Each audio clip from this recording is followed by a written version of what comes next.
Oke, kalau kita ngomongin soal adaptasi cerita legenda rakyat Jepang, pasti semua ini akan sangat menarik lagi nih. Pasalnya kita tahu banyak sekali kisah mitologi yang diadaptasi dalam visual animenya. Tak terkecuali mereka para Otsutsuki itu. Mereka ini berdasarkan legenda, hikayat serta mitologi suci yang mungkin dipercayai beberapa kalangan. Simbol dari Otsutsuki yang misterius ini sebenarnya memang related dengan para Otsutsuki itu sendiri. Rumor tentang takdir mereka mungkin telah digambarkan sedikit dalam kisah legenda adaptasinya itu. Dan inilah cerita dari gambaran dan kisah-kisah menarik para bangsa langit berdasarkan legenda rakyat Jepangnya. Oke, kita breakdown mulai dari sini.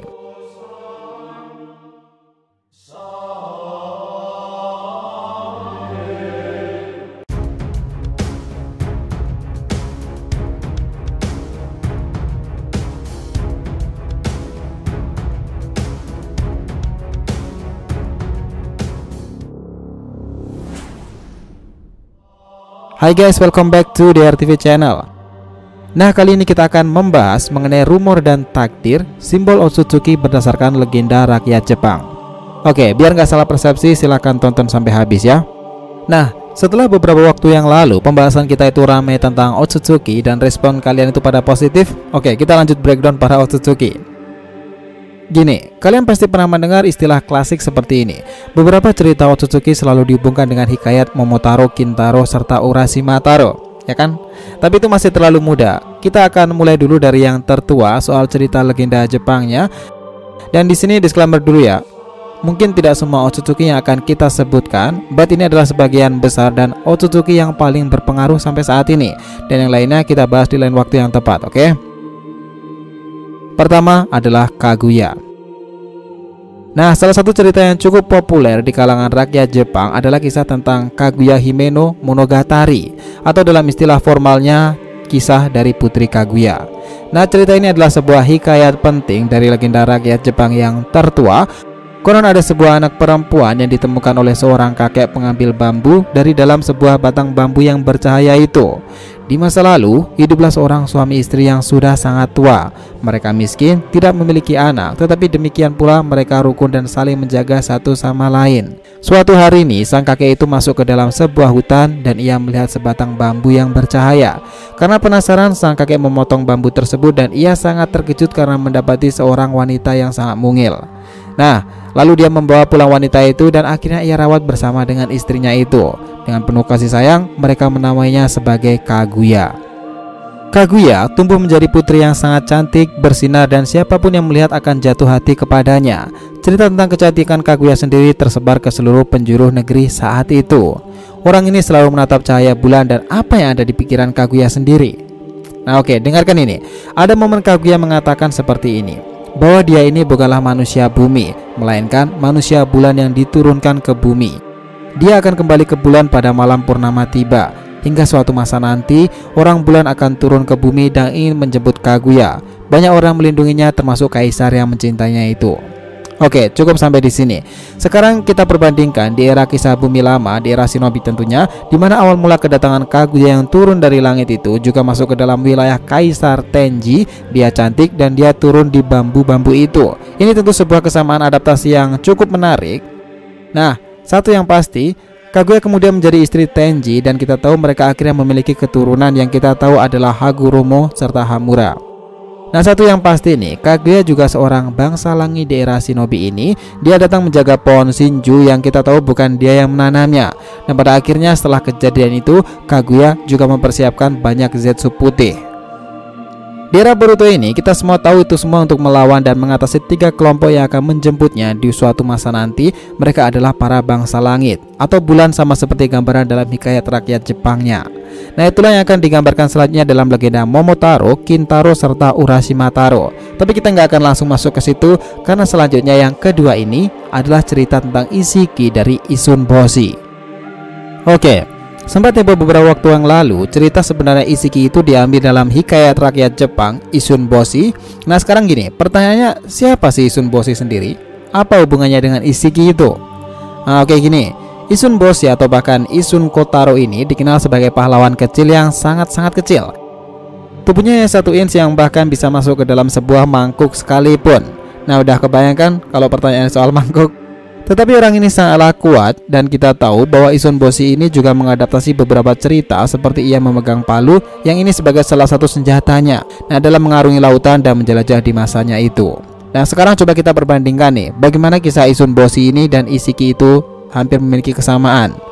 Nah, mereka tentu memiliki banyak kesamaan.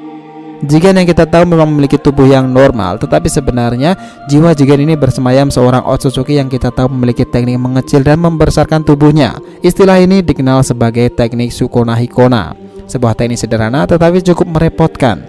Nah, Isshiki bisa mengecil sampai beberapa inch. Nah, ini wajar karena juga terinspirasi dari Isun Boshi, namun ia masih tetaplah kuat di tubuh kecilnya itu. Contohnya ketika Jigen kemarin mengecil dan bisa menyerap cakra dari Odama Rasengan dari Naruto. Nah, cerita tentang senjata palu Isun Kotaro ini juga digambarkan dalam simbol Rikudo di tubuh dan jubah Isshiki sendiri. Jika kalian perhatikan di sana itu ada semacam titik-titik yang hampir menyerupai palu. Dan jika kita amati, lambang itu membentuk sebuah palu. Nah, namun sampai Isshiki tamat di era ini, sepertinya simbol itu hanya sebuah tanda biasa karena tidak pernah dibahas sama sekali. Nah, setelah dua cerita rakyat Jepang itu, akhirnya kita memasuki nih cerita dari trio Otsutsuki baru di era Boruto kemarin itu. Cerita tentang adaptasi hikayat legenda Momotaro, Kintaro, serta Urashima Taro. Oke, kita masuk yang ketiga, itu adalah Momoshiki. Nah, Otsutsuki yang satu ini memang masih konsisten bikin ulah di tubuh Boruto. Yang menarik itu gini, cerita Momoshiki ini adalah adaptasi dari sebuah legenda rakyat Jepang, di mana dirinya itu diambil dalam kisah pahlawan Momotaro. Pertanyaannya, siapa itu Momotaro? Ya, dia ini digambarkan sebagai anak laki-laki yang super kuat yang akan pergi membasmi raksasa. Momotaro ini dijelaskan lahir dalam sebuah buah persik. Itulah kenapa nama Momo sendiri mengacu ke dalam kata buah persik itu. Dan Taro adalah ungkapan umum laki-laki di Jepang. Nah, konon Momotaro ini juga memiliki pengikut seperti burung pegar dengan ekor panjang yang setia dengannya. Nah, coba kita bayangkan nih, cerita ini hampir sama dari adaptasi Momoshiki sendiri loh. Bahwa yang kita ingat dalam perjalanan Momoshiki dalam pertempuran yang melawan para Kage itu, Momo ini memakan cakra dari rekannya sendiri yang telah berubah menjadi buah. Dan jika dipikir-pikir lagi, itu seperti buah persik dalam legendanya sendiri. Di mana Momoshiki juga memiliki burung dan raksasa api yang merepotkan. Dua ninja veteran kala itu sangat kesulitan melawannya. Saat ini Momoshiki itu masihlah hidup, di mana ia masih tersimpan dalam tubuh Boruto karena karma yang ia tanam kala itu. Oke, next keempat itu adalah kisah dari Kinshiki. Nah, sama seperti Momoshiki yang mengadaptasi dari legenda Jepang, Kinshiki sendiri adalah adaptasi kisah dari Kintaro. Tapi siapa sih sebenarnya Kintaro itu sendiri? Oke, konon dahulu Kintaro ini adalah seorang laki-laki sangat kuat. Dia digambarkan bertubuh besar dan kekar yang menggunakan rompi merah menyala bertuliskan aksara kanji. Nah, selain itu Kintaro ini dijelaskan memiliki senjata andalannya berupa kapak. Nah, dari sini saja sebenarnya kita sudah bisa membayangkan jika kita perbandingan di era shinobi baru sekarang ini, cerita ini tentu sangat related, di mana Kinshiki sendiri jika memiliki sebuah kapak yang selalu ia gunakan sebagai senjata andalannya itu, bahkan saat itu ketika menghadapi Uchiha Sasuke. Nah, selain itu pun Kinshiki sendiri juga memiliki sebuah tanda menyala di belakang tubuhnya itu berbentuk seperti bulatan. Nah, di mana itu mungkin adaptasi dari rompi merah menyala dari Kintaro sendiri. Kinshiki Otsutsuki juga memiliki tubuh besar dan sangatlah kuat. Dan cerita tentang dirinya mungkin sudah berakhir saat itu, tetapi dia juga salah satu Otsutsuki kuat dan merepotkan di era shinobi baru kemarin itu. Oke, berikutnya di nomor kelima itu adalah Urashiki. Nah, inilah Otsutsuki yang paling misterius sampai saat ini. Asli, pokoknya ini paling misterius. Dia sama sekali belum digambarkan di chapternya, tetapi Otsutsuki ini paling mengerti tentang dunia shinobi. Kemarin kita membahas tentang pohon Shinju dan misteri tentang Otsutsuki awal, dan Urashiki ini mungkin akan membuka tabir kebenaran semua hal itu. Tentunya ketika ia muncul dalam kisahnya di chapternya nanti. Nah, seperti yang kita tahu, Urashiki sendiri memiliki adaptasi dari legenda rakyat Jepang yang bernama Urashima Taro, di mana digambarkan bahwa Urashima Taro sendiri adalah seorang pemancing yang menolong kura-kura ke Ryugujo di sebuah dasar laut. Dia bertemu dengan seseorang bernama Otohime dan terjebak di sana selama 100 tahun dalam waktu yang asli lalu membeku. Ini masih ambigu sih soal perkataan membeku dan asli ini. Tetapi konon juga dijelaskan jika Urashima Taro ini telah membuka tamate bako atau sebuah kotak perhiasan yang terlarang yang akan diberikan kepada Otohime di daratan, dan dia akan menjadi sangat tua dan membeku. Nah, kita tahu nih, selain pancing andalannya itu, Urashiki ini juga memiliki kesamaan dari adaptasinya ini. Oke, pelan-pelan. Nah, kalian ingat nggak momen saat Urashiki ini mendatangi Toneri saat itu menggunakan pancingnya? Dan tidak berselang lama nih, Urashiki juga sempat membekukan Toneri dalam waktu yang sangat lama menggunakan kotak Tamate Bako. Nah, benda inilah yang akhirnya membuat Toneri terpenjara dalam istana Raja Naga atau yang disebutkan sebagai Ryugujo. Teknik ini pun sama dengan adaptasi di hikayatnya pula. Nah, masih tentang Otsutsuki misterius yang satu ini, Urashiki juga memiliki sebuah kura-kura bernama Karasuki dan tentu ini sangat related dari adaptasinya sendiri. Nah, faktanya kura-kura inilah yang membawanya kembali ke masa lalu dan membuka portal di mana Boruto Sasuke juga ikut masuk ke dalamnya. Nah, alasannya saat itu Urashiki ini ingin mengambil cakra Kyuubi dari tubuh Naruto, tetapi ia ingin cara yang lebih mudah dan mengambilnya ketika Naruto belum menjadi seorang Hokage dan belum sekuat ini. Namun sayangnya semua tidak semudah itu karena Jiraiya, Sasuke dan Boruto di masa depan melawannya. Nah, pada dasarnya cerita tentang Urashi dari Urashiki Otsutsuki ini memang berkaitan dengan waktu nih. Dan kisah time travel Otsutsuki Urashiki ini sangat related dengan semua hal yang disebutkan di atas. Lalu sekarang pertanyaannya itu gini, apakah Urashiki ini sudah benar-benar lenyap? Kita nggak akan tahu nih kejutan apa yang diberikan Sensei Masashi, tetapi yang jelas dia itu kena serangan telak dari Rasengan gabungan kala itu. Nah, itu semua adalah soal legenda hikayat dari rakyat Jepang sendiri. Oke, kemarin itu ramai juga ketika berada dalam dimensi ruang dan waktu Jiken. Nah, di sana ada yang menarik nih. Ada satu pasangan lambang dari Otsutsuki yang telah dicoret-coret. Ini tentu ada dua Otsutsuki lain. Nah, banyak yang mengasumsikan salah satunya itu adalah Urashiki Otsutsuki. Menurut kita sih itu bakal menjadi plot twist yang menarik karena sekarang itu masih disembunyikan. Nah, kemarin kita telah membahas dari urutan timeline universe para Otsutsuki itu. Lalu kita melanjutkan mengenai Shinju yang ditanam lebih dulu sebelum kedatangan Kaguya, dan juga sempat menyinggung soal Otsutsuki Urashiki. Karena dalam era Boruto pun Otsutsuki satu ini adalah pusat atau sumber informasi bagi Momoshiki atau Kinshiki sendiri. Dan dia adalah Otsutsuki dengan perubahan dojutsu terbanyak dalam sejarah saat ini. Dimulai dari warnanya, kegunaannya, itu semua sangatlah merepotkan. Bahkan jika kita ingat lagi nih, yaitu mencuri cakra Sasuke dan cakra Sagemode dari Mitsuki. Bahkan ia mengatakan seperti ini, mengagumkan, hal seperti ini tidak pernah ada dalam klan Otsutsuki. Ya, momen itu ketika ia mengambil cakra dari Mitsuki sendiri. Nah, ini sangat wajar sih, karena Sagemode atau cakra energi alam hanya ada di planet bumi.